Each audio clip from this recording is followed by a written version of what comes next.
வந்திருக்கேன்னு பார்த்தா தேனி மாவட்டத்தில் வந்து போடி நாயக்கனூர் தாண்டின உடனே போடிமெட்டு அப்படிங்கிற ஒரு ஏரியாவுக்கு வந்திருக்கிறோம். இப்போ அந்த பகுதியிலே நம்ம நடந்து போகும்போது பார்த்தீங்க அப்படின்னா புலிகுத்துங்கிற ஒரு ஏரியா, அந்த புலிகுத்து ஏரியாங்கிறதா வந்து அங்கே ஏற்கனவே புலிகள் வாழ்ந்ததாக ஒரு ஐதீகம். அதனால தான் வந்து அந்த நம்ம புலிகுத்துன்னு அந்த பேர் வந்திருக்குது. பெரிய அருவி இருந்தது, அந்த அருவி வந்து இப்போ தண்ணி கம்மியாயிடுச்சு. அதனால தாராளமாக பார்க்கலாம் வாங்க.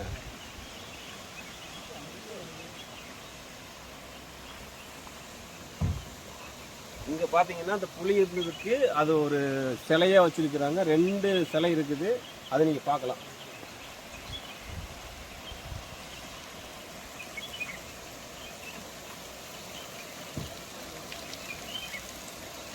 அதுதான் அந்த அந்த சிலை இருக்கக்கூடிய இடம் வந்து அந்த புலிகள் இருந்ததுனால அதை வச்சுருக்கிறாங்க.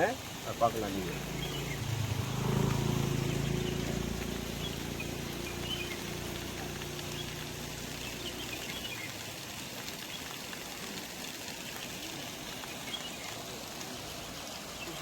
இங்கே ஃபுல்லாகவே தண்ணி ஃபுல்லாக வந்துட்டு இருந்துச்சு. அருவி போன டைம் வரும்போது ஃபுல்லாக இருந்தது, இந்த டைம் வந்துட்டு தண்ணி கம்மியாயிடுச்சு. இந்த கோயில் பார்த்தீங்க அப்படின்னா நம்ம இங்கே இருக்கிறவங்க ஒரு மலை கிராமத்தில் இருக்கிறவங்க தான் இந்த கோயிலை வந்து கும்பிட்றாங்க. இந்த கருப்பராயன் கோயில், இந்த கருப்பராயன் கோயில் வந்து இப்போ பார்க்கலாம்.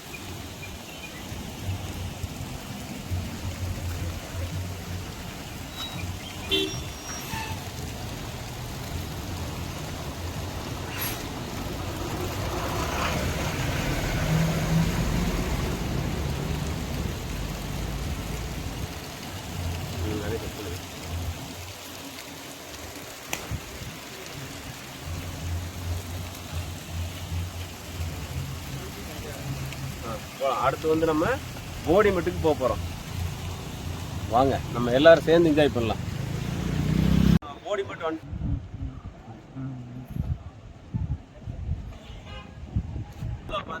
என்ஜாய்மெண்ட்.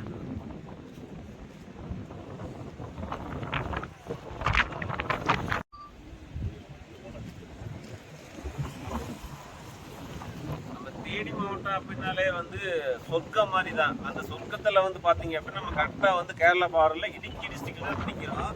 பார்த்தீங்க எவ்வளோ ஒரு காடு, அடர்ந்த காடு பார்த்தீங்க அப்படின்னா வேற லெவலில் இருக்கும்.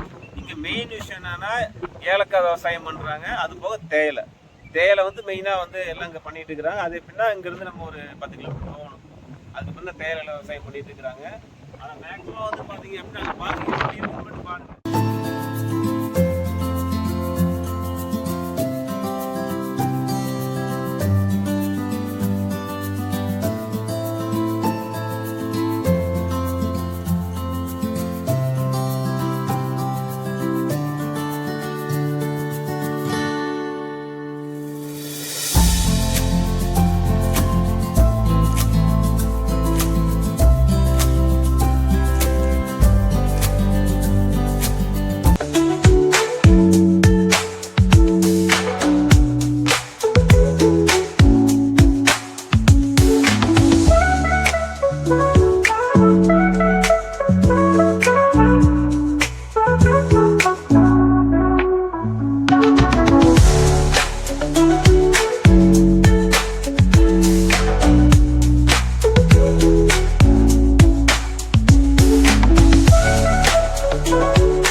சப்ஸ்கிரைப் பண்ணுங்கள், லைக் பண்ணுங்கள், ஷேர் பண்ணுங்கள்.